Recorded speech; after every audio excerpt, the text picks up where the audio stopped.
Hello hi. ഇത് മത്തൻ്റെ ഇലയാണേ, മത്തൻ്റെ ഇലയാണ്.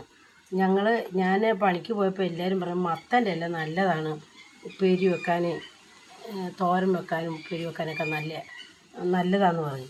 ഞാനത് കേട്ടുകൊണ്ട് ഇവിടെ വന്ന് 2 പ്രാവശ്യം ഈ മത്തൻ്റെ ഇലയും തണ്ടും എല്ലാം കൂടി പറിച്ച് ഞങ്ങൾ അത് ഉപ്പേരി വെച്ച് നന്നായി ഇത് നല്ല ഞെരടണം. ഇത് ഓരോ ഇല എടുത്ത് തന്നെ ഇങ്ങനെ ഞെരടി അതിൻ്റെ തരിതരാന്നുള്ളതെല്ലാം കളഞ്ഞിട്ട് ഇത് നല്ല തല്ലി കുടഞ്ഞ് ഇനി ഇതൊന്ന് കഴുകി വാരിയിട്ട് നല്ല കുനുകുനാന്നരിഞ്ഞ് ഇച്ചിരി നാളികേരമൊക്കെ ചേർത്ത് ഞങ്ങൾ ഇച്ചിരി പരിപ്പൊക്കെ ഇട്ട് കൂട്ടി വെക്കുന്നത്. പരിപ്പ് കൂട്ടുമല്ലോന്ന് എനിക്കറിയത്തില്ല.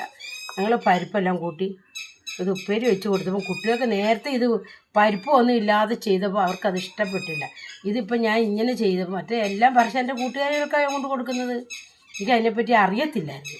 ഇതിപ്പോൾ ഞങ്ങളിങ്ങനെ ഇത് പറിച്ച് നന്നായി ഞെരടി ഓലയൊക്കെ നല്ല കഴുകി എടുത്ത് അരിഞ്ഞ് തോരൻ വെച്ച് കുട്ടികളൊക്കെ ഇപ്പോൾ നല്ല കൂട്ടുന്നത്. നല്ല ടേസ്റ്റാണ്, കൂട്ടാൻ തുടങ്ങിയപ്പം നല്ല ടേസ്റ്റാണ് ഇത് കൂട്ടാൻ. ഇതാണ് മത്തൻ്റെ ഇലയാണ്. കണ്ടോ എല്ലാവരും ഇത് കണ്ടോ? ഇത് കണ്ട് എല്ലാവരും ഇത് ചെയ്യുക, ലൈക്ക് ചെയ്യുക, ഷെയർ ചെയ്യുക, സബ്സ്ക്രൈബ് ചെയ്യുക.